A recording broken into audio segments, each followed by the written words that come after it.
Have you ever asked your teen, hey, how was school today? And they respond, I hate school. Do you push back, encourage them, let it go? And underneath all of that is the real fear many parents won't say out loud. If my teen feels this way now, what does this mean for their future? And will they be okay as an adult? In this video, I'll show you the type of language to listen for after your teen says, I hate school, so you don't have to guess what they're actually struggling with. You'll be able to respond in a way that builds connection and forward momentum without turning this moment into a lecture or power struggle. My name is Dr. Michael Chayati, aka Dr. Michael. I'm a pediatrician helping parents of emotionally sensitive teens with ADHD rebuild connection and instill confidence through a shared language of intuitive, science-backed frameworks. When a teen says, I hate school, many parents will understandably jump to responses like, you need to focus on school and get good grades so you can have a successful future. You don't really hate school, you're just having a bad day. Well, school's your job and phone privileges are gone if grades are down. Now, none of these responses are wrong on their own. They're often just said at the wrong time. Because many times, I hate school isn't actually just about school. It can be a signal that one of three internal motivators is missing. And when a parent responds too quickly, before the teen feels understood, they often shut down even more. Which is why jumping straight into these phrases, even with the best of intentions, often turns into a lecture or power struggle. So if it's not just about school, what is it really about then? When your teen feels safe enough to open up, what they share often maps onto one of three internal motivators: meaning, autonomy, or progress. In other words, why does this matter to me right now? Do I have any control? And am I getting anywhere? When one of these is missing, motivation becomes difficult. When all three are missing, school can feel unbearable. Here's what this may sound like. If your teen says, what's the point of any of this? This is so stupid, I'll never use this anyway. That often reflects a lack of meaning.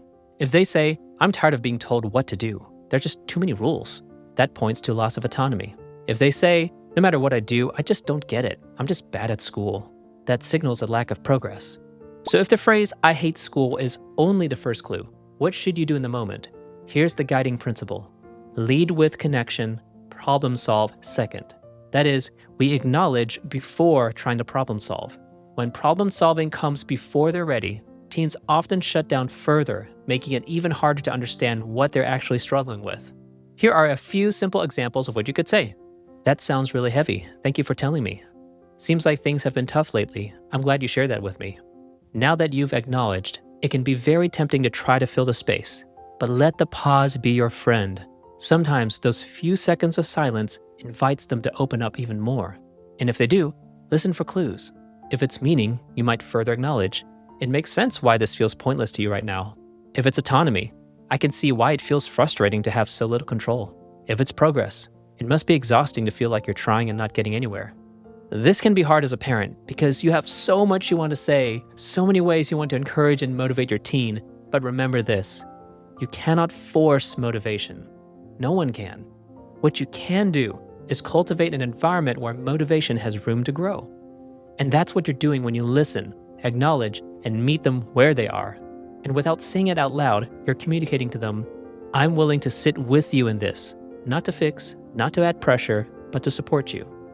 So you've acknowledged their emotions. When is it time to problem solve?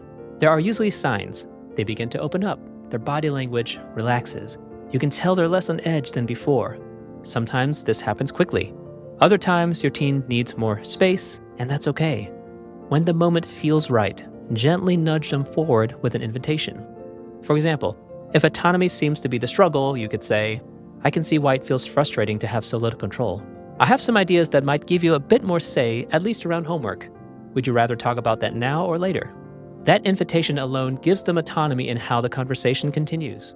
Now, this is the point where some parents may understandably push back. What if my teen keeps saying, let's discuss this later? Is this a power game? Do I have to wait until my teen gives me permission to share or even talk with them? To clarify, connection does not mean removing expectations or responsibility. But if taking control and forcing a lecture is the only tool available, you may get short-term compliance at the cost of long-term connection. Over time, their brain learns, I only act when someone else pushes me. Control may work today, but connection is what builds tomorrow. Imagine teaching your teen how to drive. If you're always grabbing the wheel and steering for them, they'll never learn. But once your role changes from primary driver to co-pilot, everything changes. They begin to grow in confidence and independence, and You get to see it unfold in real time, all from the passenger seat. Here's a quick summary of steps you can take when your teen says, I hate school, or something similar. Step 1, acknowledge the emotion. That is, you lead with connection, problem solve second.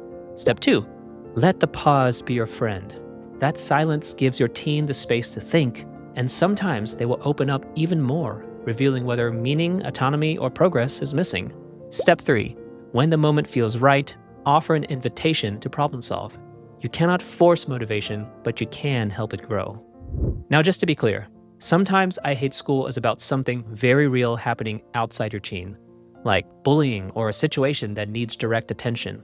Today's framework isn't meant to replace that. It's meant to help when the struggle feels internal, confusing, or hard to name, which is where many families get stuck.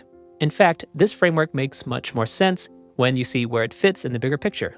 You can download the full visual guide in the description below. And once your teen opens up and is ready to problem solve, this video on screen shows you how to apply meaning, autonomy, and progress into their daily homework routine. It's a practical next step to reduce stress surrounding homework, both for you and your teen. All right, my friend, I hope this video was encouraging for you. I'll see you in the next one.